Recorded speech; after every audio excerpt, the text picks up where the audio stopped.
In 1820, the place that would become Lowell, Massachusetts, was a scattering of farmhouses along the Merrimack River. The villages of East Chelmsford, Belvidere, and Centralville held roughly 250 people between them. There was a tavern called Ira Fry's, a powder mill, a flannel mill, a few sawmills on the riverbank, and not much reason to look twice. 20 years later, Lowell was the second largest city in Massachusetts, home to more than 20,000 people, and the largest concentration of industry in the United States. By 1860, there were more cotton spindles turning in Lowell than in all 11 states that would form the Confederacy combined. The coarse cloth those spindles produced was shipped south to clothe enslaved people, and according to the historian Sven Beckert, Lowell became the generic term the enslaved used for coarse cotton. The city was named after a man who had been dead for 5 years before the first mill wheel turned. The fortune it created was built on a design stolen from the British Empire, carried across the Atlantic Ocean inside the memory of a single man, whose luggage the Royal Navy searched twice and found clean. That was the advantage: 32 feet of falling water, and the engineering to use it, and the audacity to believe it would be enough. The Merrimack River runs south from the mountains of New Hampshire, gathering tributaries for 117 miles before it reaches the spot where Lowell now sits. Here, the river turns sharply northeast, heading for the Atlantic at Newburyport, 40 miles downstream. Geologists believe the Merrimack once continued straight south toward Boston, but the glaciers of the last ice age deposited enough rock and gravel to redirect its course, leaving behind the drumlins that dot the city today and the mile-long set of rapids known as the Pawtucket Falls, where the river drops 32 feet over a course of broken ledges and turbulent channels. The second river that defines Lowell is the Concord, called the Musketaquid by the people who lived along it, which flows north from the town of Concord and empties into the Merrimack just below the falls. The name Pawtucket comes from the people who fished there, and it means simply "at the falls." The Pennacook Confederacy, led by the Sachem Passaconaway, had used the site as a seasonal fishing ground for centuries, a place where the river's natural force concentrated migrating shad and salmon in shallow water that could be worked with weirs and nets. In 1644, Passaconaway placed himself and his people under the protection of the colonial government, and in 1652, English settlers from Woburn and Concord founded the town of Chelmsford, which encompassed the falls. In the mid-17th century, the Reverend John Eliot, the so-called apostle to the Indians, established a praying town called Wamasett at the confluence of the two rivers, though its Christian population numbered only 75 souls before King Philip's War scattered the settlement entirely. By the 1800s, the area was farmland belonging to the town of Chelmsford. What remained of human ambition at the falls were two modest canals, neither built for industry. The Pawtucket Canal, completed in 1796, was a transportation bypass, a way for boats to get around the rapids. The Middlesex Canal, finished in 1803, connected the Merrimack to Boston Harbor via the Charles River. Both were commercial failures as shipping routes, but together they formed the skeleton of something no one had yet imagined. The falls were a natural feature. The canals were already dug. What was missing was a man reckless enough to look at a waterfall and see a city. Francis Cabot Lowell was that man, and by the time the city bearing his name existed, he was in his grave. Born in 1775 to a prominent Boston merchant family, Lowell spent his early career in the import trade. In 1810, suffering from poor health, he sailed to Great Britain with his family, ostensibly to recover. What he actually did was SPY. Using his credentials as a well-connected American importer, Lowell toured the textile mills of Lancashire and Scotland, paying particular attention to Edmund Cartwright's power loom, the machine that had made Britain the dominant industrial power on Earth. The British government prohibited the export of textile machinery and the emigration of skilled mechanics. Lowell could not buy a drawing or a model, so he memorized the design. On his return voyage, a British frigate intercepted his ship. The Navy searched his luggage and detained him for days, looking for evidence of industrial espionage. They found nothing because the plans existed only inside his head.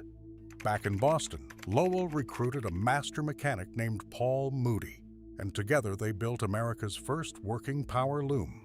In 1814, with his brother-in-law Patrick Tracy Jackson and fellow investor Nathan Appleton, Lowell established the Boston Manufacturing Company in Waltham, Massachusetts, capitalized at $400,000. It was the first mill in the world to convert raw cotton into finished cloth under a single roof, a system that became known as the Waltham-Lowell method. The cloth it produced was coarser than British imports, but it cost so little to make that it competed even after Britain flooded American markets at the end of the War of 1812. The Waltham mill was profitable almost immediately, but the Charles River was too small to support expansion. The associates needed a bigger river with a bigger drop. They found it 25 miles northwest of Boston at the Pawtucket Falls, where the old transportation canal could be widened and repurposed to deliver water not to boats, but to turbines. They purchased the land and water rights quietly before anyone understood what they intended to build. Francis Cabot Lowell did not live to see any of it. He died on August 10, 1817, at the age of 42. 5 years later, his partners dispatched a 32-year-old former British Army officer named Kirk Boot to the banks of the Merrimack as the first agent and treasurer of the newly incorporated Merrimack Manufacturing Company. On December 1, 1822, the company was formally established. The first mill wheel turned on September 1, 1823. The canal workers who dug the new channels and laid the foundations were Irish immigrants, brought north from Charlestown by a man named Hugh Comiskey, who had walked the 20-odd miles to the construction site and struck a deal with Boot for a crew of 30 laborers. They were the first people in Lowell who were not Yankee farmers, and they would not be the last. The city was incorporated as a town in 1826 and named for the dead man whose stolen idea had made it possible. Its population at incorporation was 2,500. The canal system that powered it could only grow so far before it ran out of water. By the late 1840s, Lowell had hit that ceiling. The canal system was producing as much power as the falls could deliver. The mills had more capacity than the water could feed. If the problem was not solved, Lowell would remain a prosperous but unremarkable mill town, one among many. The man who solved it was James Buchanan Francis, a British-born engineer who had arrived in Lowell in 1834 at the age of 19. He came as a draftsman, following his boss, the railway engineer George Washington Whistler, who had been hired as chief engineer of the proprietors of Locks and Canals, the company that owned and managed Lowell's water system. In 1837, Whistler resigned to go build railroads in Russia. Before leaving, he appointed Francis as his replacement. Francis was 22 years old. He would hold the position for the next 40 years, and the locals would come to call him the Chief of Police of Water. Francis's first major achievement was the construction of the Northern Canal and the Moody Street feeder in the late 1840s and early 1850s, completing the 5.6-mile canal network that threaded through every major mill complex in the city. These were not modest ditches. The canals were engineered channels with granite-lined walls, controlled drops, and gated intersections, a water distribution system as sophisticated in its way as any municipal infrastructure in the country. Completing the network dramatically increased the system's capacity and allowed new mills to be sited along channels that had not existed a decade earlier. But Francis's lasting contribution was mechanical. In 1848, working alongside the engineer Uriah Boyden, Francis developed a new kind of water turbine, a mixed-flow reaction design that achieved an efficiency rate of 88%, far beyond the 66% that the old water wheels could manage. The difference does not sound dramatic, but applied across an entire city of mills, it was transformative. The Francis turbine became the global standard for hydroelectric power. 22 turbines of his design were later installed in the Hoover Dam. Francis also understood that more power meant more danger. In 1850, he ordered the construction of a massive floodgate over the Pawtucket Canal, 27 feet tall. 25 feet wide, weighing 21 tons, designed to be dropped in minutes if the river rose too fast. The gate was tested for the first time during a major flood in April 1852. It saved the mills and the canal system. It also flooded the homes of the people living on the other side of the gate. The citizens of Lowell presented Francis with a service of silver plate in gratitude for saving their property. No one recorded what the people on the wrong side of the gate received. The women who worked the looms in those saved mills were the most famous workforce in America, and they had already begun to fight back. The original labor model in Lowell was called the Lowell system, and it was designed from the start to be the opposite of the grim English factory town. The Boston associates had seen Manchester. They knew the reputation: squalor, child labor, a permanent working underclass with no way out. Lowell would be different. The workers, mostly young women between 15 and 30 from New England farms, lived in company-owned boarding houses under strict rules: mandatory church attendance, a 10 o'clock curfew, no alcohol. They worked 12-hour days, 6 days a week, arriving at the bell and leaving at the bell, tending the clattering machinery in rooms where the air was thick with cotton dust and the windows were nailed shut to keep the humidity stable for the thread. The noise on the weave room floor was so loud that the women communicated by lip reading. They earned between $3 and $4 a week, more than they could make as school teachers or domestic servants, and they were expected to stay only a few years before returning home to marry. That was the theory. The system was paternalistic and controlling, but for a generation of young women who had never left their family farms, it offered wages, independence, and one another's company. In their limited free time, they wrote The Lowell Offering, a monthly literary magazine composed entirely by mill workers, published poetry, fiction, and essays from 1840 to 1845. When Charles Dickens visited Lowell in February 1842, already famous at 29 for Oliver Twist and the Pickwick Papers, he was so impressed that he devoted an entire chapter of his travelogue, American Notes, to the city. He found the mill girls well-dressed and the conditions favorable compared to Manchester. He praised their magazine and their piano recitals and their lending libraries. He compared their conditions implicitly to everything he had seen in the factories of England, and Lowell came out well. So impressed was Dickens that he gave the city an entire chapter, more than he devoted to most American cities he visited. Dickens did not stay the night. He returned to Boston by the same train he had arrived on, and back in England, he wrote one of the warmest portraits of American labor anyone had yet published. But by 1842, the portrait was already out of date. In February 1834, when the mill owners announced a 15% wage cut, hundreds of women walked off the job and marched through the streets of Lowell. They carried banners reading "Union is power." The strike failed within days, and the wage cuts went through. In October 1836, 1,500 workers struck again, this time over a rent increase at the company boarding houses, which amounted to another pay cut. They formed the Factory Girls Association. A woman spoke in public in Lowell for the first time. One of the strikers, Harriet Hanson Robinson, had begun work in the mills at the age of 10. She would later publish Loom and Spindle, a memoir of her years at the looms, and become an advocate for women's suffrage. The 1836 strike made a dent in production, but ultimately collapsed. Neither walkout achieved its demands, but together they constituted the first organized labor action by women in American history. The longer consequence was quieter and more permanent. By the mid-1840s, the Yankee farm girls were leaving the mills, replaced by Irish immigrants fleeing the Great Famine, workers who were willing to accept lower wages and who had no leverage to demand boarding house conditions. The founding promise of Lowell, that American industry would not create a permanent underclass, was abandoned without ceremony.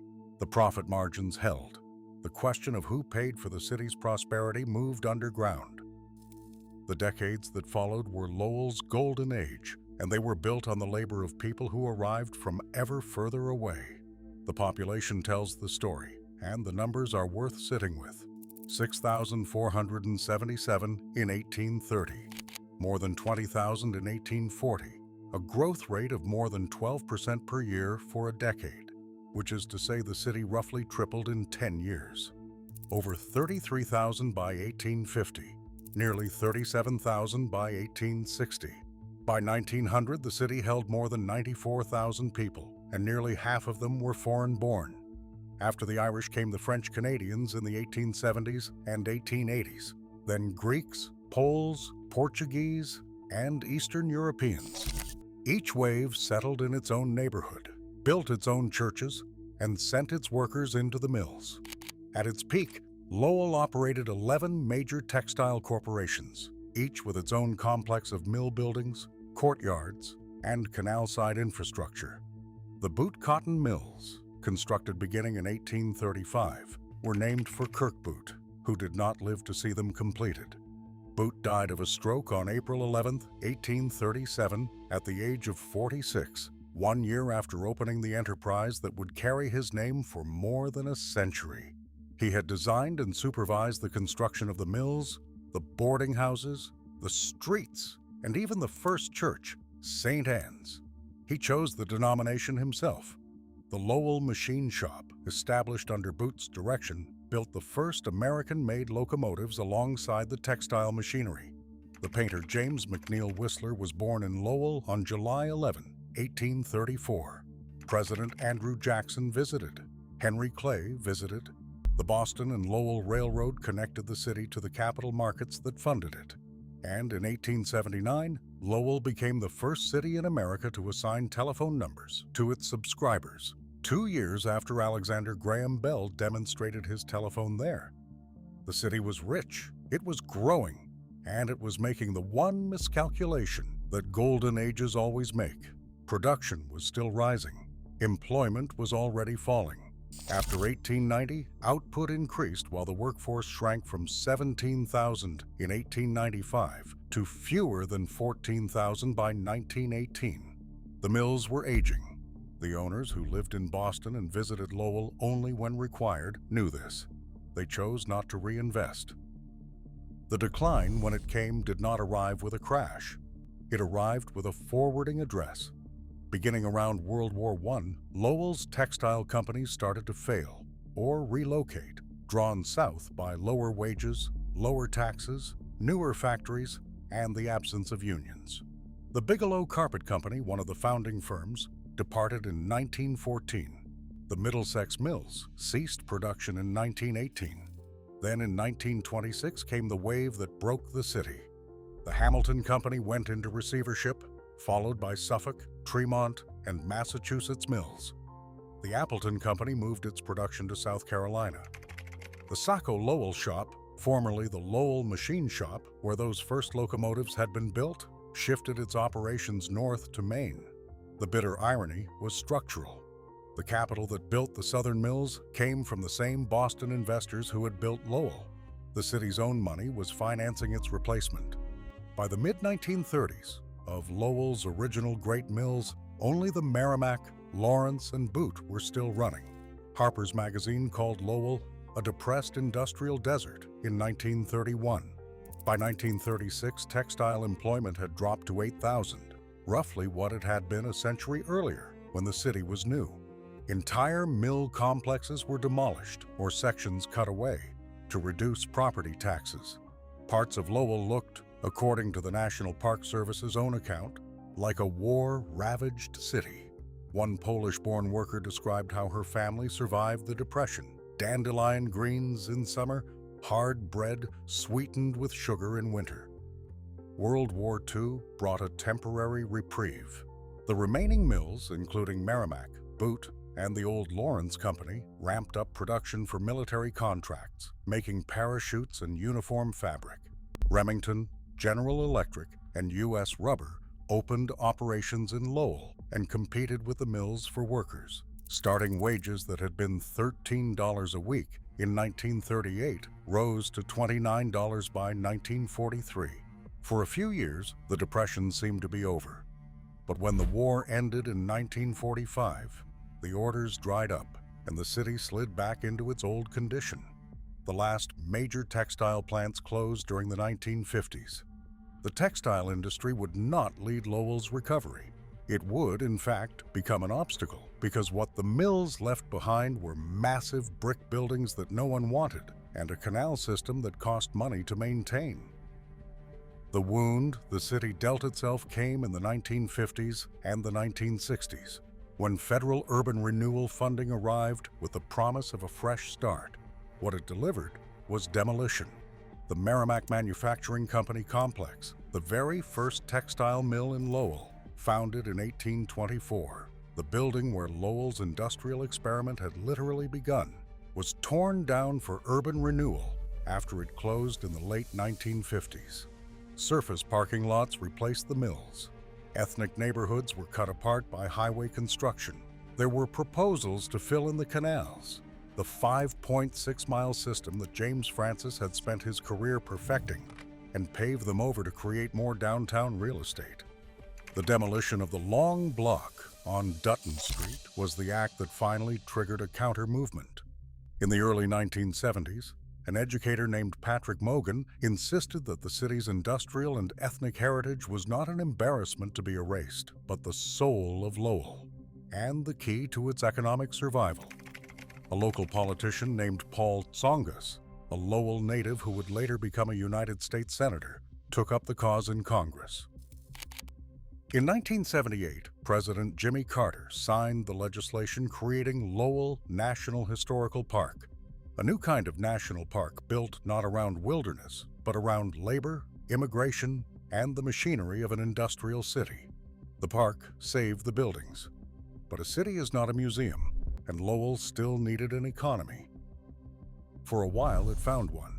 Wang Laboratories, founded in 1951 by An Wang, a Chinese immigrant who had arrived in Boston with $600, moved its headquarters to Lowell in 1976 and proceeded to build 3 office towers that cost $60 million and housed 4,500 workers.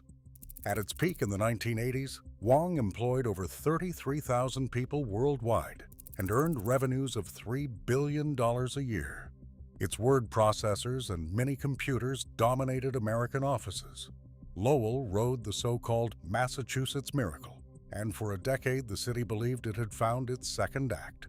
Then the personal computer arrived, and Wang, like Lowell's textile mills before it, refused to adapt. The company clung to its mini-computers while the market moved to personal computers, and Wang died in 1990. On August 18, 1992, Wang Laboratories filed for bankruptcy. The 3 towers, which had cost $60 million to build, were sold at auction for $525,000.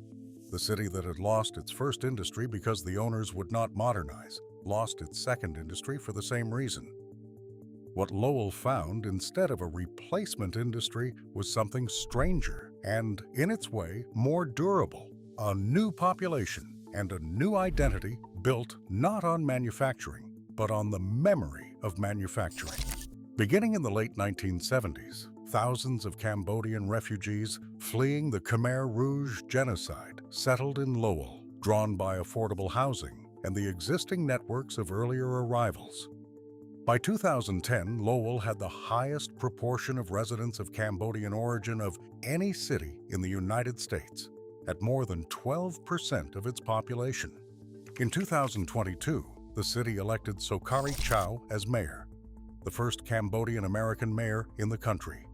The Acre, Lowell's oldest immigrant neighborhood, where Irish canal diggers had once crowded into tenements, now holds Cambodian grocery stores and Buddhist temples. The mills have been converted into artist studios, university classrooms, loft apartments. The Western Avenue Studios complex houses more than 300 working artists, making it the largest such facility in the country. At the Boot Cotton Mills Museum, 88 power looms run in a restored weave room. The clatter so loud that visitors receive earplugs at the door. The 5.6 miles of canals are largely restored. A free streetcar runs on tracks that once carried freight to the mills. Walk across the Merrimack today, past the converted mills and the Park Visitor Center, and you reach the Pawtucket Gatehouse. Its 10 wooden gates still control the flow of the river into the canal system. They are operated electrically now by Butte Hydroelectric, which runs a 24-megawatt hydro plant on the northern canal. Inside the gatehouse sits the original Francis Turbine, the first of its kind ever placed in service, the machine that broke Lowell's power ceiling 170 years ago and set the standard for every hydroelectric facility built after it. The falls are still falling. The canal system still flows. And the question that Lowell has posed for 2 centuries, whether a city built on a single advantage can survive the loss of it, remains, in the sound of the water passing through the gatehouse, unanswered.